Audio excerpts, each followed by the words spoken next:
Selamat petang. Makna kata dalam ulasan hari ini, mahu tidak mahu, Zahid kena telan keputusan yang hebat ini.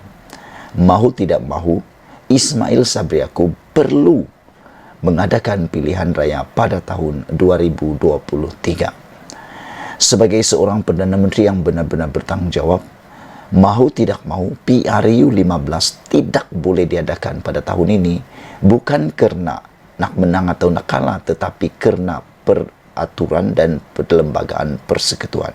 Mengapa? Dengar ulasan ini baik-baik. Pembentangan belanjawan 2023 hanya akan diumumkan, hanya akan dibentangkan pada hari Jumaat pukul 4 petang 7 Oktober 2023. Belanjawan tersebut akan mengambil masa 32 hari untuk mesyuarat dalam Parlimen ke-14 yang bermula 3 Oktober tersebut sehingga 29 November. Ikut peraturan dalam Malaysia sebagai sebuah kerajaan persekutuan yang bertanggungjawab, rang undang-undang itu akan dibentangkan pada 7 Oktober 2022, diikuti oleh pelbagai perbahasan di Dewan Rakyat, sepenuhnya di peringkat dasar dan jawatan kuasa. Jangan silap, perbahasan itu banyak kali akan mengalami perbahasan di peringkat dasar, kemudian di setiap kementerian, dan belanjawan itu juga akan diundi dan akan diluluskan berdasarkan undian tersebut. Saudara penonton, proses yang saya sebut tadi itu, pembentangan, perbahasan di dasar dan di setiap kementerian itu, semuanya mengambil masa sehingga ke bulan Disember 2022. Ini bermakna tiada pilihan lain, hanya tahun 2023 barulah boleh diadakan PRU 15. Tetapi sekiranya Ismail Sabri Yaakob tidak mengikut cara yang biasa dibuat ini, katalah dia nak juga mengumumkan PRU pada tahun ini juga, maksudnya belanjawan yang dibentang pada 7 Oktober itu adalah belanjawan yang belum diluluskan pada tahun ini. Makna kata, kalau PRU diadakan pada tahun ini dan belanjawan itu telah dibentangkan, belanjawan itu adalah belanjawan yang sia-sia. Ini semua dibentangkan, diterangkan oleh E. Kadir Jassin. Sekiranya belanjawan itu, bukan E. Kadir Jassin, maafkan saya, tapi telah dibentangkan, dihuraikan oleh Hassan Abdul Karim, ahli Parlimen Pasir Gudang.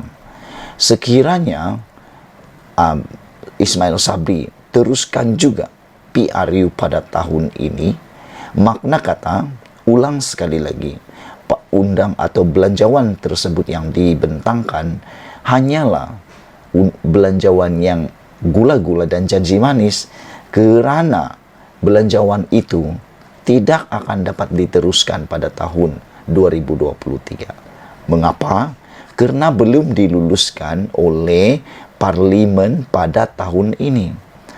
Kalau pada waktu selepas PRU barulah nak luluskan, tidak boleh, kata Hassan Abdul Karim.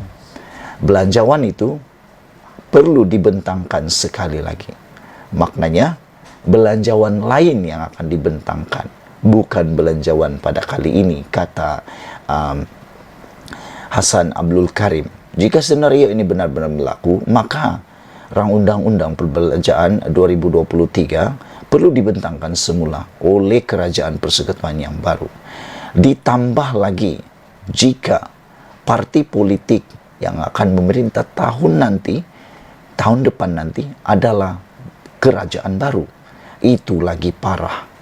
Saudara sekalian, kita tidak mahu pembentangan belanjawan olok-olok atau wayang atau sandiwara sahaja yang diumumkan, dibentangkan pada 7 Oktober nanti. Mau tidak mahu, perlu sebagai rakyat Malaysia, aku mahu belanjawan itu diluluskan terlebih dahulu sebelum diteruskan PRU. Nanti sia-sia saja belanjawan itu dibentangkan. Ikuti terus ulasan ini. Saudara penonton sekalian, belanjawan 2023 dan tarik PRU 15. Mesyuarat ketiga penggal kelima Parlimen ke-14 akan bermula pada Isnin 3 Oktober 2022 hingga 29 November 2022. Mesyuarat tersebut mengambil masa selama 32 hari. Pada Jumaat jam 4 petang 7 Oktober 2022 akan dibentangkan belanjawan Kerajaan Persekutuan Malaysia pada tahun 2023. Saudara penonton, sebuah kerajaan persekutuan yang bertanggungjawab akan membentangkan rang undang-undang belanjawan pada tahun 2023, iaitu pada 7 Oktober 2022, diikuti dengan perbahasan di Dewan Rakyat sepenuhnya di peringkat dasar dan jawatan kuasa bagi setiap kementerian. Selepas perbahasan, perlu dijalankan pengundian bagi setiap kementerian, dan belanjawan keseluruhan negara juga adalah wajib dijalankan undian supaya rang undang-undang perbekalan dan belanjawan 2023 itu selepas diluluskan oleh Dewan Rakyat akan dibentangkan untuk kelulusan Dewan Negara sebelum menjadi undang-undang. Proses ini mengambil masa sehingga ke bulan Disember 2022.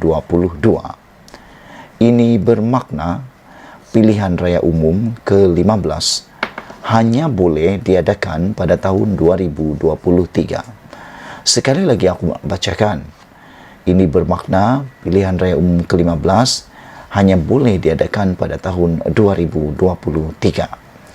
Sebaliknya, bagi sebuah kerajaan persekutuan yang tidak bertanggung jawab, ia akan membentangkan belanjawan 2023 pada 7 Oktober 2022 dan beberapa hari kemudian sebelum dibahaskan dan diluluskan Perdana Menterinya menghadapi yang di-Pertuan Agong untuk membubarkan Parlimen bagi mengadakan pilihan raya umum ke-15.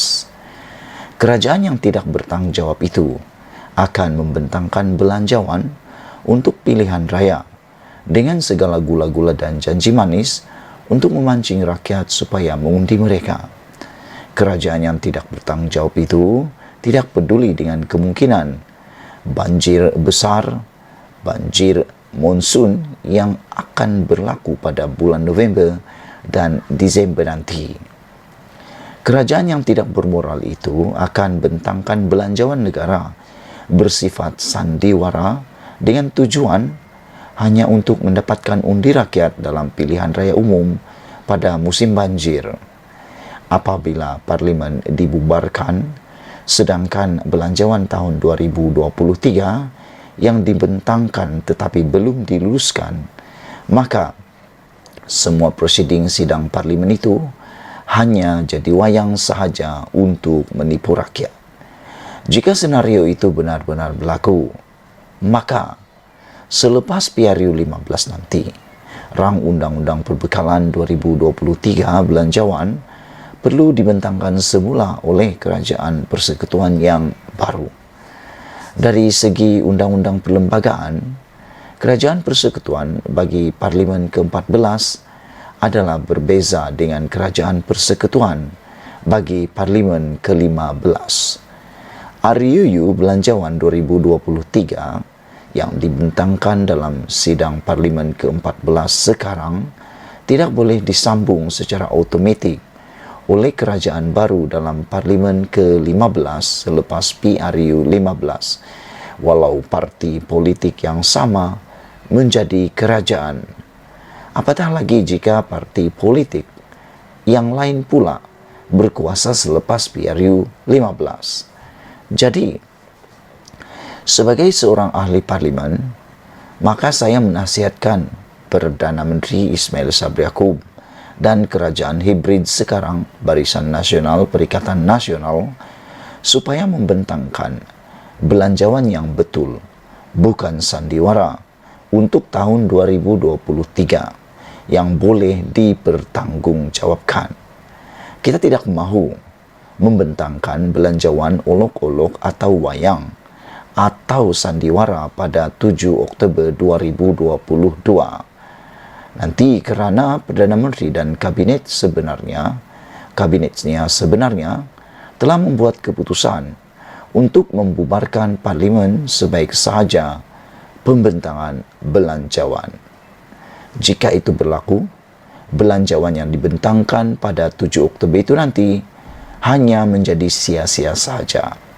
Ditulis oleh Hasan Abdul Karim, ahli Parlimen Pasir Gudang, hari ini.